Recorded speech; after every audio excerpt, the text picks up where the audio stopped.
11 special में बात बिहार के दंगल पर। बिहार विधानसभा चुनाव के पहले चरण के लिए प्रचार का शोर थम गया। अब सिर्फ डोर टू डोर कैंपेन होगा। 6 नवंबर को 121 सीटों पर वोटिंग होगी। पहले चरण में 16 मंत्रियों के अलावा महागठबंधन के सीएम उम्मीदवार तेजस्वी यादव की चुनावी किस्मत का भी फैसला होगा। देखिए रिपोर्ट। चरण के लिए थमा प्रचार का शोर। 6 नवंबर को 121 सीटों पर मतदान। बिहार विधानसभा चुनाव के पहले चरण की 121 सीटों पर प्रचार का शोर थम गया है। फर्स्ट फेज में 18 जिलों की 121 सीटों पर 1314 उम्मीदवारों की किस्मत का फैसला 3,75,13,302 मतदाता करेंगे। 18 जिलों की 121 सीटों पर 6 नवंबर को मतदान। 122 महिला समेत 1314 उम्मीदवार मैदान में। 3,75,13,302 मतदाता करेंगे फैसला। पहले चरण में कुल 45,341 मतदान केंद्र। मिथिलांचल, कोसी, मुंगेर और भोजपुर प्रमंडल के 121 सीटों पर मतदान। मधेपुरा, सहरसा, दरभंगा, मुजफ्फरपुर, गोपालगंज, सिवान में वोटिंग। सारण, वैशाली, समस्तीपुर, बेगूसराय, खगड़िया, मुंगेर में मतदान। लखीसराय, शेखपुरा, नालंदा, पटना, भोजपुर और बक्सर में वोटिंग। सबसे ज्यादा 72 सीटों पर चुनाव लड़ रहा राष्ट्रीय जनता दल। 24 सीटों पर कांग्रेस, 14 सीटों पर सीपीआई-एमएल के उम्मीदवार। 6 सीटों पर वीआईपी सीपीआई और 3 सीट पर सीपीएम के प्रत्याशी। 6 सीटों पर महागठबंधन में फ्रेंडली फाइट। 57 सीटों पर जेडीयू, 48 सीटों पर बीजेपी लड़ रही चुनाव। 13 सीटों पर एलजेपी रामविलास, 2 सीट पर आरएलएम, 1 सीट पर हम के प्रत्याशी। 119 सीटों पर जनसुराज और 8 सीटों पर किस्मत आजमा रहा एआईएमआईएम। पहले चरण में नीतीश सरकार के 16 मंत्रियों की अग्नि परीक्षा। बिहार विधानसभा चुनाव के पहले चरण का मुकाबला एनडीए और महागठबंधन के बीच कांटे का माना जा रहा है। पहले चरण में महागठबंधन की तरफ आरजेडी सबसे ज्यादा 72 सीटों पर चुनाव लड़ रहा है। 36 सीटों पर जेडीयू और आरजेडी में मुकाबला। 13 सीटों पर जेडीयू और कांग्रेस में टक्कर। 7 सीटों पर सीपीआई-एमएल, 2 सीट पर वीआईपी से जेडीयू की फाइट। 23 सीटों पर आरजेडी और बीजेपी में टक्कर। 13 सीटों पर कांग्रेस और बीजेपी में मुकाबला। 10 सीटों पर एलजेपी रामविलास और आरजेडी आमने सामने। 5 सीट पर बीजेपी और सीपीआई-एमएल में फाइट। 4 सीट पर बीजेपी और वीआईपी में मुकाबला। 2 सीट पर आरएलएम और आरजेडी में मुकाबला। पहले चरण में नीतीश सरकार के 16 मंत्रियों की अग्नि परीक्षा है। वहीं महागठबंधन के सीएम उम्मीदवार तेजस्वी यादव, दोनों डिप्टी सीएम का इम्तिहान भी पहले चरण में होगा। इसके अलावा महुआ से तेज प्रताप यादव, छपरा से भोजपुरी एक्टर खेसारी लाल यादव, मोकामा से अनंत सिंह, रघुनाथपुर से ओसामा और अलीनगर से मैथिली ठाकुर की चुनावी किस्मत भी पहले चरण में तय होना है। राघोपुर से तेजस्वी यादव, तारापुर से सम्राट चौधरी, लखीसराय से विजय कुमार सिन्हा, सिवान से मंगल पांडे, बांकीपुर से नितिन नवीन, जाले से जिवेश मिश्र, दरभंगा से संजय सरावगी, कुढ़नी से केदार प्रसाद गुप्ता, साहिबगंज से राजू कुमार, अमनौर से कृष्ण कुमार मंटू, बिहार शरीफ से सुनील कुमार, बछवाड़ा से सुरेंद्र मेहता, सरायरंजन से विजय कुमार चौधरी, नालंदा से श्रवण कुमार, बहादुरपुर से मदन सहनी, कल्याणपुर से महेश्वर हजारी, सोनवर्षा से रत्नेश सदा और महुआ से तेज प्रताप यादव। पहले चरण में जिन 121 सीटों पर मतदान होना है, उनमें से 61 सीटों पर महागठबंधन और 59 सीटों पर एनडीए का कब्जा है। 61 सीटों पर महागठबंधन, 59 सीटों पर एनडीए का कब्जा। 1 सीट पर एलजेपी रामविलास ने दर्ज की थी जीत।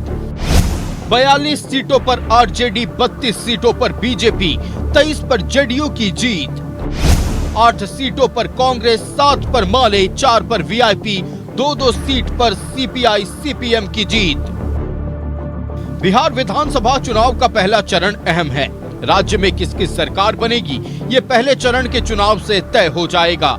तेजस्वी यादव को सत्ता के सिंहासन तक पहुंचना है तो उन्हें पहले चरण की ज्यादा से ज्यादा सीटों पर जीत का परचम लहराना होगा, जबकि सीएम नीतीश की कुर्सी भी तभी बच पाएगी जब एनडीए कम से कम अपनी सीटें बचा पाएगा।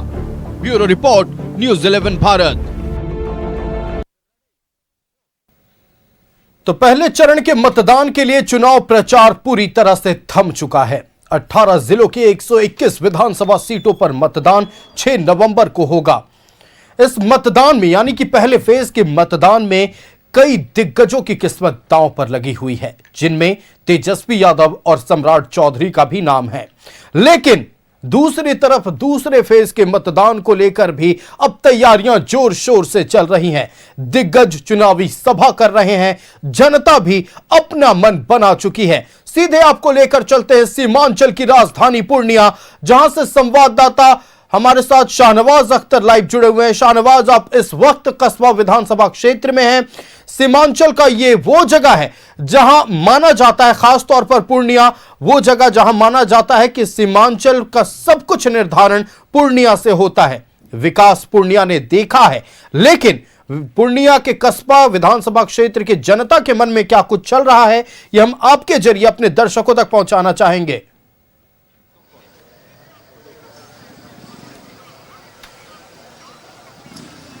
जी आयुष, मैं कस्बा विधानसभा क्षेत्र में हूं और ये पूर्णिया से बहुत नजदीक का विधानसभा क्षेत्र है।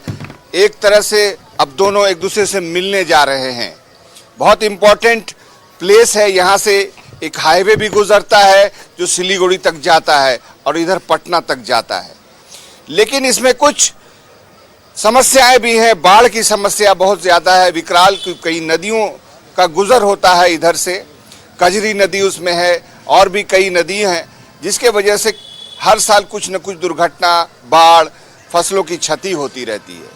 जो प्रगति यहाँ पर होनी चाहिए वो प्रगति उस रफ्तार से नहीं हो रही है। जहाँ तक विधानसभा कस्बा की बात करें तो अब तक ये 8 बार कांग्रेस की सीट रह चुकी है, 3 बार बीजेपी की रह चुकी है, 1 बार एसपी की रह चुकी है और 1 बार जनता दल की भी रह चुकी है। लेकिन इस बार जो कुछ हुआ है इस सीट पर वो बहुत अजीब है कि यहाँ के जो बीजेपी के उम्मीदवार थे, 3 बार के विधायक थे, उनकी सीट को, टिकट को काट कर एलजेपी-आर को ये सीट बीजेपी ने, एनडीए ने दे दिया। तो वो बागी उम्मीदवार के तौर पर वो विधायक, पूर्व विधायक साहब भी खड़े हैं।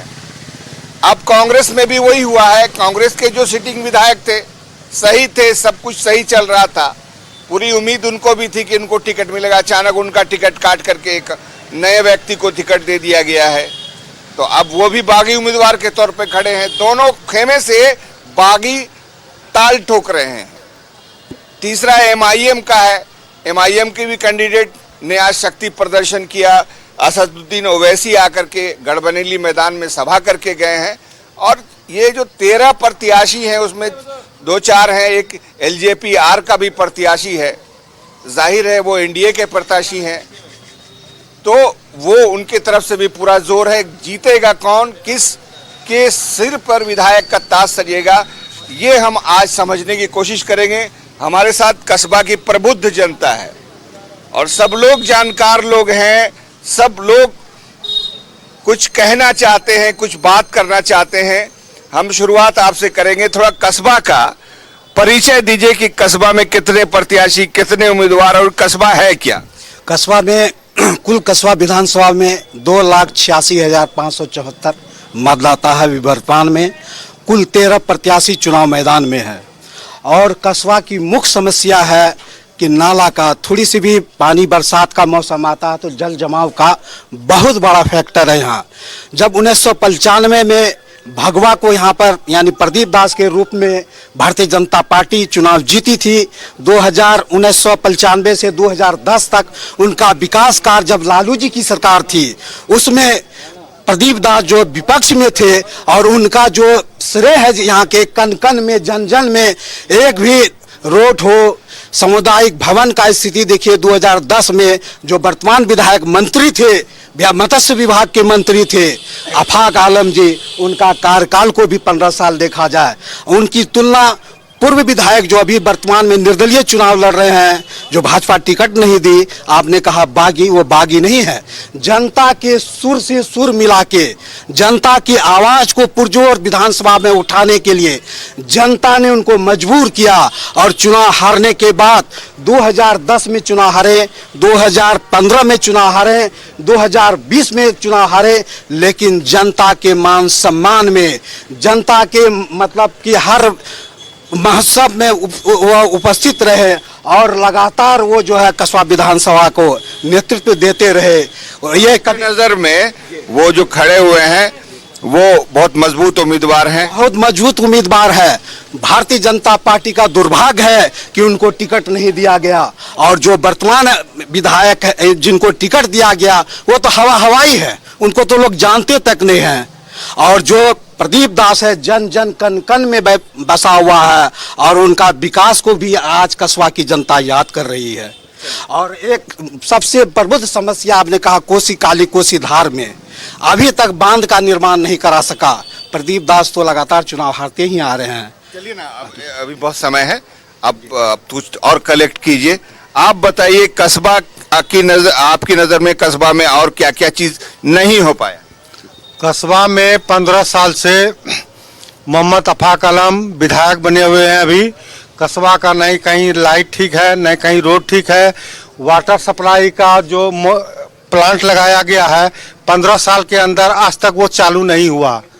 ये मेरी विधायक कस्बा विधानसभा का विधायक का हाल है। वो तो सीधा बोलता कस्बा विधानसभा से हम नहीं जीते हैं। कस्बा विधानसभा से नहीं जीते तो आप वोट लाते कहाँ से हैं? ऐसा बोलते हैं वो जी, एकदम बोलता है कस्बा से हम नहीं जीतते हैं। कहाँ से जीतते हैं? वो कहाँ से जीतता है? वो अपना घर से जीतता है, उसका घर है वहाँ पर, उससे जीतता है वो, कस्बा से नहीं जीतता है वो। तो मतलब उन्होंने कुछ किया नहीं? कुछ नहीं किया। तो यहाँ 10,000 रुपया भी खर्चा नहीं किया कस्बा नगर में, कहीं कुछ नहीं किया। विधायक बन गए 3 बार, 15 साल से विधायक है वो। एक वाटर सप्लाई हम लोग का बीजेपी का देन है कि वाटर सप्लाई का मोटर खड़ा किए है, वहाँ पर प्लांट बनाए, यहाँ से देख सकते हैं आप थाना ग्राउंड में। वो आज तक वो चालू नहीं करा सका। विधायक कौन बात का है वो? उनको क्यों वोट देंगे हम लोग? आप वो प्रदीप दास का बनाया हुआ है प्लांट, पैसा लगाया हुआ प्रदीप दास का उसमें। चलिए आपसे फिर आएंगे। आप बताइए, आप कुछ कहेंगे इस सिलसिले में? सबसे बड़ी चीज है कि अभी जो भाई साहब बताए कि प्रदीप दास बागी उम्मीदवार है, वो आज से बागी उम्मीदवार नहीं है, अगले साल भी बागी ही थे। 5 साल पूर्व में भी वो बागी थे और वह चुनाव हार चुके थे। सही कहा कि इसने ये जो आपके जो पानी जो वाटर सप्लाई प्रदीप दास ने लगवाया था, मगर किसी को पानी नसीब नहीं हुआ। वो ऐसे हैं ऐसे रह गए। सरनताल बनाया, कभी उसमें पटवा रोपण ही नहीं हुआ, ऐसे के ऐसे रह गए। और आप समुदाय भवन भी बनाया, ऐसे जर्जर हालत में रहे। समुदाय भवन बनाया, सबका शिलान्यास हो गया, लेटरिन बाथरूम का शिलान्यास नहीं हुआ, वो ऐसे ऐसे रह गए। तो बनाया क्या फिर? क्या बनवाए? आप आज आप सुन लीजिए, अभी हम गावस्कर जी को ला देंगे T20 खिलवाने के लिए, क्या खेल सकेंगे? वो खेल सकेंगे? नहीं खेल सकेंगे। क्यों? अब वो बूढ़े हो चुके हैं, गावस्कर जी बूढ़े हो चुके हैं। नए नए लोग। नजर में कोई बढ़िया उम्मीदवार कौन है 13 में से? जी 13 में से तो हमारा एनडीए प्रत्याशी, एनडीए प्रत्याशी अभी नौजवान टटगर, डट के मुकाबला बोलने वाला, डट के बोलने वाला, हर चीज में साथ देने वाला। तो लोग बाहरी मान रहे हैं। कैसे बाहरी मान रहे हैं ये बताइए? क्या अभी जो भी बोल रहे हैं कि बाहरी है, तो प्रदीप दास कहाँ के हैं? वो भी तो अमोर के हैं, अमोर विधानसभा से है। घर उसका निजी घर भी पूर्णिया दिया हुआ है, ये भी तो खोखसीबाग का घर दिया हुआ है। कौन सा बाहरी है बताइए? कस्बा और खोखसीबाग में क्या अंतर है? क्या बाहरी है? आप ही बताइए। नहीं, हम नहीं कह रहे हैं। नहीं, हम ये बोल रहे हैं कि जनता आप समझ चुकी है। एनडीए का मोरा मोदी जी, जहां पे एनडीए गठबंधन है वहां हर सीट पे विजय हो गए। चलिए आप ठहरे रहिए, आप बताइए क्या चल रहा है इलेक्शन में? भाई साहब बहुत अच्छा बात बोले। कस्बा विधानसभा में बाहरी भगाओ, कस्बा बचाओ। अभी जो बोले कि गावस्कर जी T20 नहीं खेल सकते, बिल्कुल सत्य बोले। जब गावस्कर जी T20 नहीं खेल सकते तो यहाँ ना आफाक आलम T20 खेल सकते हैं, ना प्रदीप दास खेल सकते हैं, या इरफान आलम T20 खेल सकते हैं। बिल्कुल और हमारे भाई साहब जो एनडीए के प्रत्याशी का तारीफ कर रहे थे, एक प्रदीप चचा के बारे में बोल रहे थे, एक विधायक चचा, तो तीनों का कैटेगरी एक ही है। कस्बा में सिर्फ ओनली वन एक कस्बा का बेटा ही विकास कर सकता है, दूसरा बाहरी कोई नहीं कर सकता है। तो ये आपको पूरा भरोसा है कि आपके जो इरफान आलम साहब है वो सब समस्या उनको बताया है कि क्या क्या समस्या है? जी बिल्कुल, वो 15 साल से इस फील्ड में है। कस्बा की धरती पे 15 साल वो सेवा दे रहे हैं। एक छोटा पद पे प्रमुख पे रहने होने के बाद भी वो 15 साल सेवा दे रहे हैं। कोई ऐसा कैंडिडेट का आप पूछ लीजिए, एनडीए से भी है, निर्दलीय भी है, किसी का ऑफिस है, किसी को 2-4 आदमी को बैठाने के लिए जगह है कस्बा में, किसी का ऑफिस, ये पूछिए। तो उनका क्या बैकग्राउंड है, वो क्या कैसे समाज सेवा में किस क्षेत्र? बहुत गरीबी घर से है, एक पोस्टमैन का बेटा है। वो गरीब का दुख जानते हैं कि गरीबी क्या होता है, गरीबी में क्या क्या जो है झेलना पड़ता है, उस चीज को वो झेला है और पूरा पका हुआ आदमी है वो। ठीक है, आपकी नजर में वो बिल्कुल जन नेता है, नौजवान है, सेवा की है भाई साहब। आप कुछ कहना चाहेंगे? जी बोले। क्या चाहते हैं, कस्बा में क्या होना चाहिए? थोड़ा आगे आइए। कस्बा में जितने भी कैंडिडेट है, इससे पहले जो हमारे आफाक आलम साहब थे, उनको जितना करना था उसने किया, लेकिन अब वो उस कैपेबिलिटी में नहीं है। मतलब फ्रेश उम्मीदवार, हाँ, फ्रेश उम्मीदवार चाहिए जो युवा उम्मीदवार। कभी भी किसी भी वक्त किसी के यहाँ भी कोई कम्युनिटी नहीं होना चाहिए। किसी के यहाँ भी कोई भी मुसीबत हो, फोन करने से आ जाए, बस ये आना चाहिए। देखिए, हम एक बात बताते हैं, हम हैं पूर्णिया के ही, लेकिन हम रांची में अब पत्रकारिता करते हैं। वहाँ के विधायक हैं, हर व्यक्ति के यहाँ जाते हैं, हर का फोन उठाते हैं, वो मंत्री भी रहे हैं। यहाँ क्या हो जाता है कि अचानक विधायक बनते ही स्कॉर्पियो, फिर धीरे धीरे काला शीशा। हाँ, ये तो अब जो उस चीज में है, जो उस पद पे असीन है, उनकी मेंटेलिटी पे डिपेंड करता है। और हमारे यहाँ जो भी अभी जो लोग तो 3-3 बार जीता भी तो। हाँ, नौजवान में अब वही तो चेंज करना है। ये तो चल रहा था, वो अभी तक जो है कोई मतलब वो अपने चेहरे पे वोट नहीं था उनको, वो भी जो भी था पार्टी का रोटी। सर, कांग्रेस पार्टी का कहना था इस बार हम लोग जो मैदान में उतारेंगे, रेस का घोड़े को मैदान में उतारेंगे, बाराती घोड़े की आवश्यकता नहीं है। जनता की आवाज थी कि इस बार कस्बा से रेस का घोड़ा को उतारा जाए, और रेस का घोड़ा को कांग्रेस पार्टी इरफान प्रमुख के नाम से उनको उतारे हैं। वो प्रमुख थे क्या? जी, इससे पहले 2 टर्म प्रमुख रहे हैं, 2010 में और 2015 में। चलिए ठीक है, आप लोग बने रहिए। आप कुछ सवाल और होगा तो हाथ उठा दीजिएगा, हम आएंगे। ये जो लोग कह रहे हैं कि बूढ़े हो गए, बूढ़े तो हम आप भी हो गए हैं, सब हो गए हैं बूढ़े। बूढ़ा कोई फैक्टर है क्या? दूसरा कोई फैक्टर नहीं है। बूढ़े किसको बोलते हैं? बूढ़े किसको बोलते हैं? जो पीछे बार हम लोग 62,000 वोट लाए, एनडीए का प्रत्याशी को टिकट दिए थे कराई छाप से राजेंद्र यादव जी को, वो कितना वोट लाए, वो देखिए ना कितना जवान है, और हम लोग कितना बूढ़े हैं, उससे कंपेयर कीजिए आप। मैंने नौजवान लोगों का जो दावा है कि उनको मौका देखिए, सबका अपना अपना दावा रहता है। आप उतना वोट लाके हमको दिखाइए, तब आपको मानेंगे। ये वोट सिर्फ ला सकता है या तो प्रदीप दास जी ही ला सकता है, और इस बार हम लोग लाएंगे, जैसे भी होगा इस बार हम लोग लाएंगे। चलिए ठीक है भाई, ये देखिए तालियों से ही पता चलता है कि ये लोग प्रदीप दास। आप खामोश क्यों हैं? बड़ा मुस्कुरा रहे हैं भाई, आप ही बताइए। खामोशी की वजह यह रही, अभी ठीक है, सब लोग अपना अपना दावेदारी धर रहे हैं, अपनी बात रख रहे हैं, अच्छी बात है। और किसी के बारे में क्या भला बुरा कहना, आप किसको पसंद करते हैं, किसको क्या करते हैं, ये बात अपनी रखनी है। बात दरअसल ये है कि अभी इस बार जो टिकट दिया गया है, ये साबित कर दिया है कि अगर हम एक आम कार्यकर्ता हैं और हम अगर दिल से काम किए हैं, समाज के लिए अगर काम किए हैं और निचला पैदान में अगर जाके हम काम किए हैं, तो हमको टिकट मिल सकता है। इसकी गारंटी इस बार दे दी है कांग्रेस पार्टी ने। तो टिकट तो दे दिया है इरफान आलम को, अब है कि जीत सुनिश्चित है, चाहे हम 1000 से जीते 10,000 से जीते, जीत सुनिश्चित है और हम चुनाव जीतेंगे, इसकी गारंटी आपको हम बता रहे हैं। इसकी वजह जान लीजिए। ठीक है, जो जिस काल में रहा है, हमारे वाला भी जो है मतलब 15 साल रहे पार्टी के तरफ से, और पार्टी ने टिकट आपके काम के अनुकूल नहीं दिया, यानी कि आप उसमें खरा नहीं उतरे, टिकट नहीं दिया, तो आपको वैसा नहीं करना था, बने रहे गार्जियन एक अच्छे आदमी यानी ये होने के नाते आपको रहना था। तो आप टिकट नहीं मिला तो भी आपको वो समर्थन करना चाहिए था। नहीं, हाँ, हम तो कहेंगे हमारा गार्जियन थे, हमारे जो है ना मतलब क्या बोलते हैं उसको, अभिभावक थे, तो उनको जो है ना वैसा नहीं करना चाहिए था। उनके लिए जगह था, स्कोप था, तो उन्होंने ऐसा नहीं किया। उनका सोच में अब एक ही चीज बन गया है, यही इरफान आलम है कि पिछला बार उनको जदयू के तरफ से मोटा मोटी हमारे सब भाई जानते हैं 50 से 60 लाख रुपए खर्चा किए थे, वो बेचारा चंदा चिट्ठा जैसे भी करके। लेकिन जब टिकट नहीं मिला, उन्होंने कहा कि मैं निर्दलीय नहीं लड़ूंगा, इसके लिए चाहे जो भी वजह हो जाए। अब वो टिकट नहीं मिला तो माननीय आफाक साहब को ही जो ना सपोर्ट किए थे सभी लोग, हम सब मिलके, तब वो चुनाव जीत पाए थे। तो उनको वही करना चाहिए था भाई, जगह आपके लिए स्कोप था, आपको बैठ जाना था, आराम से रहना था। ढेर जगह होता है कि टिकट काट दिया तो फिर आप अभिभावक के रूप में रहिए, ताकि जो है ना आपको आगे और मौका मिले। अच्छा, एक बात सुना है, हमने आपको बताया ना कि हम यहीं से है जी।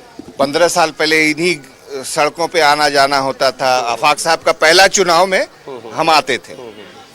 इस बार हर उम्मीदवार जो नया चुना गया है, जिसको टिकट मिला है, उसके बारे में सोशल मीडिया तो हर जगह है, सुनने में आ रहा है कि बड़े बड़े पैसे की डील करके टिकट खरीदा गया। क्या आप लोग ये सुना है? 100% इसमें पैसा का खेल हुआ है। चाहे महागठबंधन के प्रत्याशी हो, चाहे एनडीए गठबंधन के प्रत्याशी हो, इसमें धन बल का पूरा उपयोग हुआ है। इसमें कतई नहीं जनता के जहान तक चले गया है कि महागठबंधन भी टिकट खरीद के लाए हैं और एनडीए भी प्रत्याशी टिकट खरीद के लाए हैं। जमीनी कार्यकर्ता को टिकट नहीं दिया गया, तो जो जनमानस से, जो जनता से जुड़ा हुआ, इस बार कैंची ही चलेगा, सिर्फ कैंची ही चलेगा, प्रदीप दास ही चलेगा। लेकिन हमारे प्रत्याशी को तो आप नहीं कह सकते हैं कि टिकट को पैसा मिला। 8 एकड़ जमीन वाला जो था मैटर, एक सांसद से वार्तालाप और फोन वीडियो वो सब किया था। देखिए, कहने के लिए लोग कहें, जमीन उनकी नहीं थी, उनका बाप दादाओं का, चचा का जमीन थी, तो उन्होंने कहा कि भाई जना 1 मिनट, तो जमीन जगह जो है ना, अब वो सुदूर एक वो जो जिस जमीन की बात कर रही ना, माननीय हमारे आफाक साहब के गांव का ही एकदम पूरा निचला तराई इलाका का जो है ना जमीन था, तो आज भी कुछ होता जाता नहीं है उसमें। ठीक है, आप 2 सेर अनाज उपजा के जो कहिएगा कि लाता, वो नहीं होता। ठीक है, लेकिन ये चीज है ना, पैसों का खेल हाँ हुई होगी कहीं ना कहीं, भाई हमारे वो अगर अपनी बात रख रहे हैं, लेकिन हमारा जो प्रत्याशी इरफान आलम को 1 रुपया लगा नहीं। आपको मालूम होना चाहिए, उनका जो है अभी जो ये निकाले हैं उसमें जो है अपना क्यूआर कोड डाल दिए हैं, यानी कि चंदा से वो आदमी चल रहे हैं, तो पैसा क्या देने का जन रख सकते हैं, क्या देंगे पैसा, अच्छा कुछ नहीं है। चलिए ठीक है, आपसे सवाल हुआ तो आपने उसका जवाब दे दिया। हाँ बिल्कुल बिल्कुल, आपका क्या ख्याल है पैसा के बारे में? सर मेरा ख्याल ये है, अभी जो बोले कि खरीद बिक्री से टिकट मिला है, उनको तो ये सोचना चाहिए कि कांग्रेस प्रत्याशी उस वक्त प्रदीप दास को बीजेपी डायरेक्ट मैदान में उतारी थी 2010 में, उस वक्त भी हार का सामना करना पड़ा, 2015 में भी हार का सामना करना पड़ा। आज उनको टिकट नहीं मिला तो महागठबंधन में भी खरीद बिक्री हो गया। महागठबंधन तो एक अच्छा सोच लेके आया कि जो जमीनी स्तर पे कार्य करेगा उनको टिकट देने का काम किया, एक आम कार्यकर्ता को टिकट देने का काम किया। जो व्यक्ति टिकट मिलने के बाद चुनाव नहीं जीत पाया, वो निर्दलीय क्या जीत पाएगा? आपके एनडीए प्रत्याशी की तरफ से आप आए, हाँ सुना तो हम भी है कि भाई पैसा वैसा बहुत। सबसे बड़ा चीज है कि बीजेपी में कोई भी खरीद फरीद नहीं होता। बीजेपी की बात कहाँ है, एलजेपी तो फिर एनडीए है तो वही गठबंधन है ना, एनडीए है तो वहाँ बीजेपी है। बीजेपी बारे में कोई कह भी नहीं सकता ये पैसा, तब फिर एनडीए गठबंधन कैसे आपका खरीद बिक्री कर सकता है, पहले बताइए। कोई लोग जो निर्दलीय, जिसको टिकट नहीं मिला, जो अगले बार भी टिकट कटा, क्या पिछले बार भी कौन सा छाप से थे, ये लोजपे से ही उठे थे ये प्रदीप दास, तभी क्या खरीद के लाए थे टिकट? तभी तो खरीद के ही लाए होंगे, क्योंकि उसे तो खरीद के दिया होगा, तभी तो उसको मालूम है कि ये खरीद बिक्री हुआ है। एनडीए से कोई भी खरीद बिक्री नहीं होता है। एनडीए प्रत्याशी को चुनता है कि कौन सख्त छवि का है। सक्षम। हाँ, स्वच्छ छवि का, क्योंकि ये तो दल बदलू है। दल बदलू क्या है, बीजेपी से टिकट नहीं मिला तो चले गए वो लोजपा में, फिर लोजपा छोड़ करके फिर बीजेपी ज्वाइनिंग कर लिए। प्रदीप दास जी, हाँ, प्रदीप दास जी को ही बोल रहे हैं। और आज वो उसको निष्कासित कर दिया गया पार्टी से 6 साल के लिए। क्यों? बार बार आप बदलते जाइएगा तो थोड़ा टिकट मिलेगा। स्वच्छ छवि बनाने के लिए हम तो एक ही बात बोलेंगे कि नया चेहरा आया है। कभी प्रदीप दास में नए चेहरे थे, जिस टाइम में आए थे तभी नया ही चेहरा थे। कौन जाना था प्रदीप दास कहाँ से आया? 25 साल पहले से उसको आम जनता वोट देते आ रहे हैं। 2 बार जिताया, 3 बार हराया। क्यों हरा? कुछ मुंह के बोली चलते हरा। इसका इसी जवाब है, बाहरी भगाओ, कस्बा को बेटा को पसंद करो। और कोई ऑप्शन है बताइए? एनडीए का प्रत्याशी है, निर्दलीय है, सब बाहर का प्रत्याशी है भैया। पहली बात तो एनडीए को प्रत्याशी भी नहीं मिल रहा। पहले ये लोग ये प्रूफ दे दे कि पार्टी कौन सा। यही लोग खुद बोल रहे हैं बाहरी है, तो भाई कस्बा का जो असली बेटा है, हम लोग यहाँ उसको पकड़िए, उसी को लेके चलिए, वही जीत रहा है। युवा एक साथ रहेंगे, हम लोग जितना युवा वोटर हैं सब एक साथ रहेंगे। कस्बा का बेटा है, कस्बा का लाल है, हम लोग का सुख दुख में काम आता है। इरफान आलम जिंदाबाद। इस चीज का मैं गारंटी लेता हूँ, जैसे चचा लोग बोल रहे हैं, लास्ट में ये लोग जो है, इरफान बच्चा का बेटा है, इन लोग का भाई है, सबका अपना अपना एकदम नजदीकी है, सब इन्हीं को सपोर्ट करेंगे। अभी भी वक्त है, खेला होगा जी, बिल्कुल खेला होगा, खेला होगा। लेकिन सबका मुंह में देख रहे हैं कि बाहरी, लास्ट में अपना बच्चा को ही चुनेगा। इसके लिए जो है 200% गारंटी है। MIM का भी एक उम्मीदवार खड़ा है, शहनवाज आलम। आज ओवैसी साहब ने उनके लिए सभा की है। क्या आप लोगों में से कोई है जो इस पर कोई बात कह ना सकेगा? सब जो है ओवैसी को देखने के लिए नहीं है, ओवैसी साहब को देखने के लिए नहीं आया था। हवाई जहाज जो आया था उसी हेलीकॉप्टर, हाँ, उसी को देखने के लिए आए थे। ओवैसी भीड़ थी, बस हेलीकॉप्टर का भीड़ था वो, और कुछ कोई फैक्टर नहीं है। और पूरे बिहार में कहीं ओवैसी फैक्टर नहीं है, कहीं नहीं है। देखने के लिए गया, इसीलिए तो हेलीकॉप्टर में ही वोट दिया जाएगा। कस्बा से हेलीकॉप्टर ही उड़ेगा, सिर्फ एनडीए। अलग अलग प्रतिक्रियाएं जनता की ओर से सामने आ रही और सबसे बड़ी बात है कि ये मुद्दा बाहरी भीतरी पर पहुंच चुका है। इस विषय पर और भी विस्तार से हम बात करेंगे, पर फिर आपको पूर्णिया के कस्बा लेकर चलते हैं, जहां से संवाददाता शाहनवाज हमारे साथ बने हुए हैं। शाहनवाज, देखिए, हम मुद्दों पर बात कर रहे थे, लेकिन यहां विषय कुछ और ही है। यहां विषय बाहरी भीतरी का, हम चाहेंगे इस पर आप विस्तार से बात करें। थोड़ा सा बैक हुई।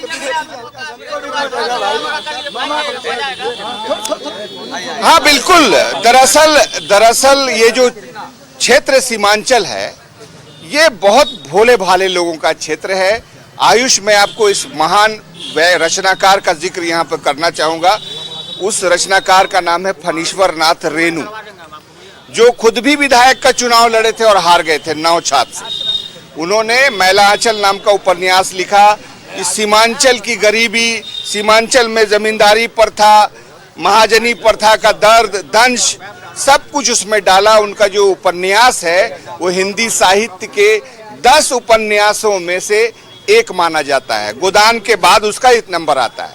उन्होंने एक फिल्म भी लिखी थी, उसका नाम है तीसरी कसम, जिसमें राज कपूर और वहीदा रहमान ने अभिनय किया था।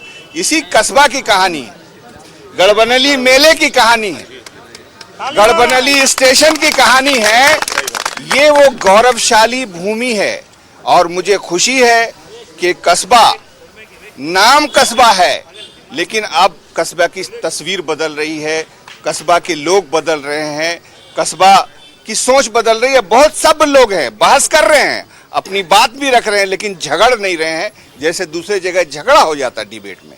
तो इन लोगों की तारीफ के साथ ही अब फिर से एक बार सब अपना अपना बात बोल रहे हैं। झगड़ना किस बात का है? हम लोग का प्रत्याशी जो है प्रदीप दास जी, कस्बा में सारा विकास वही किए हैं। और दूसरा अलावा 15 साल से नहीं, इसमें 15 साल से जो हाँ विकास दिखाई देता है भाई। कौन है विकास? लाइए तो। क्यों नहीं विकास है? समुदाय भवन प्रदीप दास का बनाया हुआ है। वाटर वाला जो बनाया टैंकी वो प्रदीप दास का बनाया हुआ। पहला भवन में आज वो जब पानी का टंकी देख रहे, पानी आज तक किसी कस्बा वाले को नसीब नहीं हुआ, किसी को नसीब नहीं हुआ। सिर्फ पॉकेट गरम किया, कभी पॉकेट गरम किया, कभी सामुदायिक भवन जो बना एक लेटरिन रूम तक नहीं बना। चलिए दिखाते हैं आपका जर्जर स्थिति किसी का सामुदायिक भवन में। सब लड़ रहे हैं, सब मत लड़िए, विकास मेरे गांव में है, विकास नाम का लड़का मेरे गांव में है भी। ठीक है, उसको संभाल के रखिए। हम ये बोलना चाह रहे हैं, अगर देखिए हम लोग आपस में बात कर रहे हैं, अपनी अपनी बात ना, कि हमारा नेता अपना काम जो किया उसके बारे में बोल रहे हैं। अगर सच बोलिए, स्वर्ग से उतर के अगर श्री राम भी अगर चुनाव लड़ जाएंगे यही माना बिहार में, तो जानते हैं जातिवाद हो जाएंगे उसके भी नाम में। मेरी बात सुनिए, तो बात वो नहीं है क्या कि जाति हैन टैन ये सब तो होता रहेगा। बाहरी भीतरी की बात नहीं, हम बाहरी भीतरी किसी की बात नहीं करेंगे भाई। वो गुलाब बाग में से आए हुए हैं तो कौन सा बाहरी है, अगर अमोर से वो आए हैं तो वो कौन सा बाहरी है, हम किसी की बात, वो सब बात नहीं। बात यह है, माननीय जो प्रदीप दास जी हैं वो भी 15 साल रहे हैं। देखिए कार्य अपने काम के हिसाब में कमोबेश होता ही रहता, वो भी वही इंसान थे। अफाक साहब जो हमारे पार्टी से थे वो भी जो है ना मतलब इंसान ही थे, कमोबेश हुई होगी। लेकिन अब जो हम लोग लड़ रहे हैं, हम लोग अपने अपने विचारधाराओं में लड़ रहे हैं, ठीक है। आपको हर जगह हर बात सुनाई दिया होगा।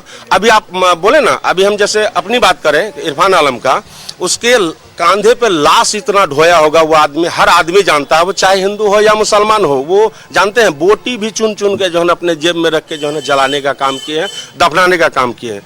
तो अपनी अपनी बात गिनाइए, अपनी अपनी बात रखिए, बस यही हमारा कहना है। आप कुछ कहिए। बड़ा शानदार ये आनंद सिंह टाइप का मोच रखे हुए, ये मेरे प्रिय भाई हैं। लेकिन ये एनडीए में हम ये कैसे बने? सुनिए, ये मेरे प्रिय भाई हैं, ये हम एनडीए से हैं, ये महागठबंधन से हैं। हम दोनों का कैरियर एक साथ शुरू हुआ। इनसे हम छोटे हैं, लेकिन इनसे बड़े बड़े काम किए हैं। इनसे पूछिए कि जब ये महागठबंधन में थे, आए हैं, इससे पहले जो भी सुख सुविधा मिला हुआ है मेरे भाई साहब को, किन से मिला हुआ है? आज जो यहाँ हैं वो हमारे एनडीए प्रत्याशी, हमारा नीतीश कुमार, हमारा नरेंद्र मोदी, रामविलास पासवान और उपेंद्र कुशवाहा जी के बहुत रहमो करम हम लोग पे है, जो कि हम लोग को ये दर्जा मिला है। वेरी गुड, बहुत अच्छी बात आपने कही है। नहीं रुकिए, नहीं हमें इनसे एक सवाल पूछ लें। अगर आपके इतना संपर्क है नीतीश कुमार जी से और उपेंद्र कुशवाहा जी से, तो यहाँ कुछ बड़ी चीज लाई है ना। जब हम आएंगे तब ना। कस्बा विधानसभा में 15 साल या 20 साल से कौन थे? ऐसा नहीं कि वो इस चीज से अनभिज्ञ थे, योजना से अनभिज्ञ नहीं थे, ऐसा नहीं है। योजना जो है सबके लिए है। आप नहीं लेंगे, आप कार्य नहीं करेंगे तो मेरा दोष नहीं है।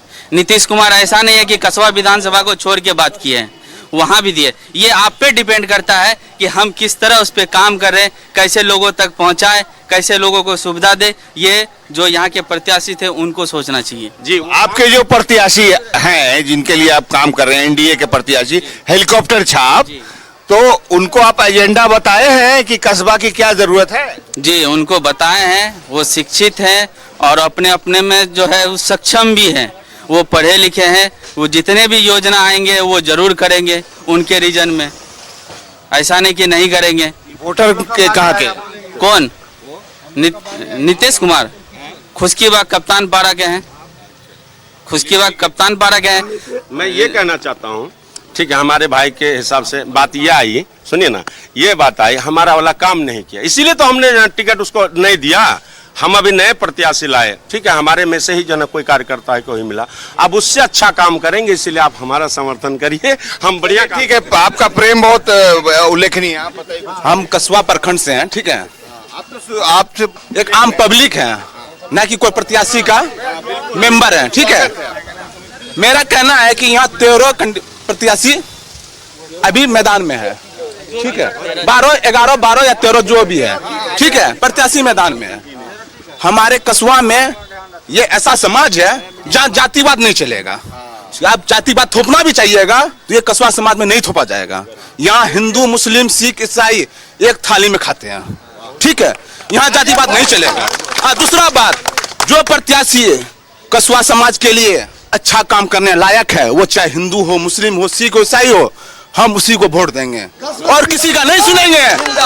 कस्बा का समाज कस्बा का गांव का समाज वो 14 तारीख को रिजल्ट दे देगा कि कौन अच्छा है और कौन खराब है, ना कि कोई प्रत्याशी के पीछे लड़ेगा। भाई देखिए, आप लोग आए, आपके लिए हम बहुत आपके ऋणी हैं कि आम पब्लिक की बात कोई लाता नहीं है। आप लोग देखते रहते होंगे डिबेट ये वो, तो मन में क्या आता है चुनाव को लेकर, उम्मीदवारों के चयन को लेकर? हम लोग तो लगभग पिछले 15 साल से एक कैंडिडेट को चुन रहे हैं, लेकिन इस बार जो है थोड़ा बदलाव चाह रहे हैं। क्यों? इसलिए कि 15 साल से कस्बा में लगभग विकास हमको रुका हुआ दिखाई दे रहा है। तो इस बार जो मैं भी अच्छा से नहीं जानता हूं, लेकिन जो जहां भी नाम सुना हूं वो काफ़ी उसके कुछ जो 10 दिन में चल रहे हैं, वो भाषण में जो भी बोल रहे हैं उससे लग रहा है कि वो कस्बा के विकास करेंगे। वो कस्बा वो सीट की बात कर रहे हैं आप? नीतीश कुमार सिंह की।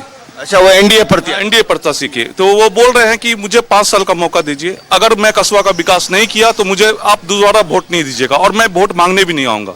तो ये सब बात सुन के मुझे बहुत अच्छा लगा।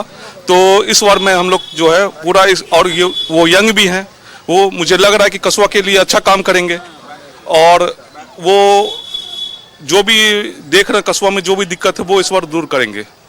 तो इस बार में हम लोग बदलाव चाह रहे हैं। स्वागत है और हर व्यक्ति का स्वागत है जो यहाँ मौजूद है, रिपीटेशन नहीं, लेकिन हाँ, इस बार हम लोग नहीं देंगे एकदम, क्योंकि बरसाती मेढक को इसलिए नहीं देंगे, चाहे वो अफाक अलम साहब हो चाहे प्रदीप दास हो।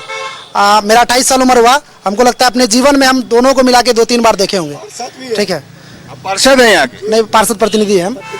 इतना उम्र होने के बाद हम 2 बार देखे हैं उसको मात्र। तो बरसाती मेढक इस बार नहीं चलेगा कस्बा विधानसभा में। कहाँ रहते हैं ये लोग?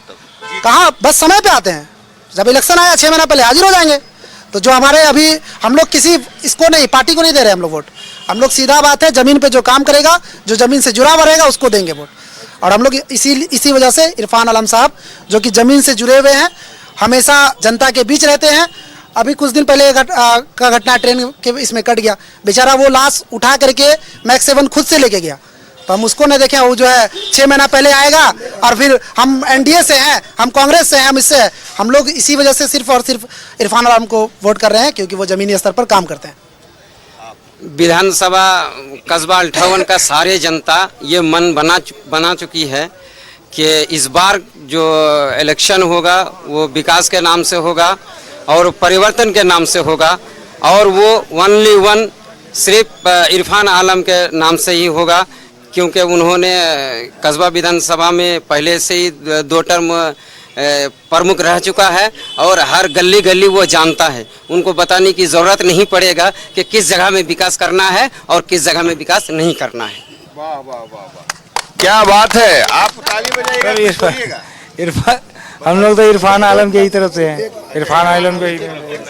मेरा आवाज भी फंसा हुआ। जैसे अभी भाई साहब बोल रहे थे कि नीतीश सिंह एनडीए प्रत्याशी हैं, उसके लिए मेरा आवाज भी मेरा बैठा हुआ है। नीतीश सिंह अभी माननीय प्रधानमंत्री जी हमारे कस्बा क्षेत्र के बॉर्डर पे आए थे, तो बॉर्डर पे आए थे मेरे इरफान प्रमुख जी जो है, जो लड़का आपका कांग्रेस प्रत्याशी है, वो कौन सा गलत बात बोले कि माननीय प्रधानमंत्री जी जो उनको नज़रबंद कर दिए। एक विशेष राज्य का दर्जा के लिए जब आप केंद्र में आप हैं, बिहार सरकार में नीतीश चाचा आप हैं, तो उसमें एक मांग कर लिए कि दोनों तो गठबंधन में ही हैं, दोनों का बात पहले से ही है, हम बिहार वासियों को विशेष राज्य का दर्जा चाहिए था।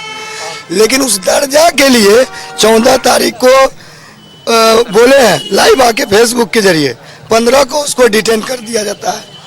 तो जो बेटा हक की बात करता है उसको हर चीज हर फील्ड में दिखाई देता है। और कोई ऐसा कैंडिडेट है, 13 कैंडिडेट है, कोई ऐसा काम दिखाइए। सरकार अभी तक किसी प्रत्याशी ने एजेंडा नहीं बताया, लेकिन महागठबंधन समर्थित प्रत्याशी इरफान आलम अपना एजेंडा स्पष्ट कर चुका है।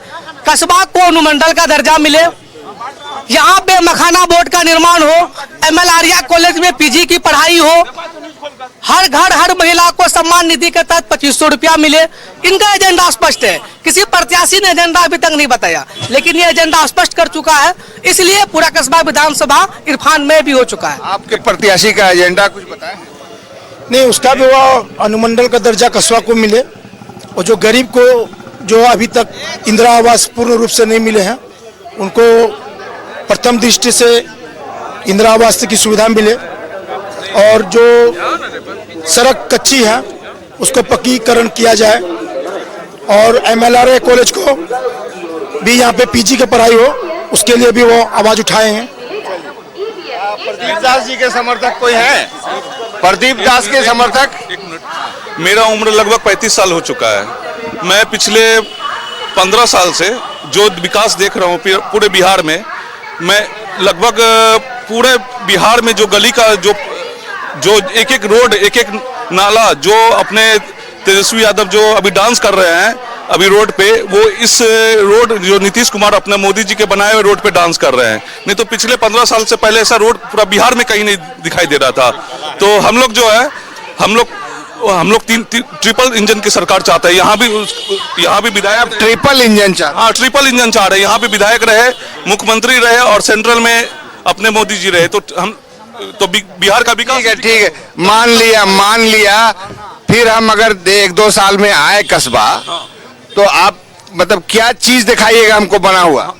आप जैसे बोल रहे हैं कि 2 साल में कस्बा है, 5 साल के लिए विधायक होते हैं। अगर 5 साल में अगला काम नहीं, तो शुरुआत कीजिएगा ना। नहीं, 5 साल में सबको मौका मिलना चाहिए। 5 साल में अगर विधायक नहीं अगर काम किए, एनडीए के नहीं काम हो, तो फिर हम 5 साल के बाद बदल देंगे। डबल इंजन का जिक्र किया जाता है, यहाँ कस्बा के लोग ट्रिपल इंजन की बात करें, यानी कि विधायक भी उसी पार्टी का होना चाहिए जिसकी राज्य में सरकार है, और वही विधायक होना चाहिए जिसकी केंद्र में, यानी कि जिस गठबंधन की केंद्र में सरकार है।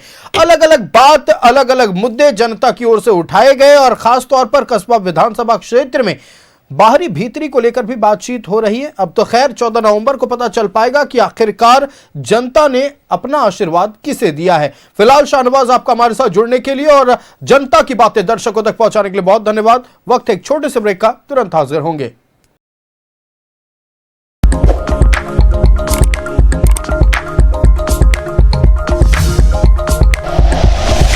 Like and share videos, subscribe करें हमारा चैनल और प्रेस करें बेल आइकॉन। News 11 भारत, सच है तो दिखेगा।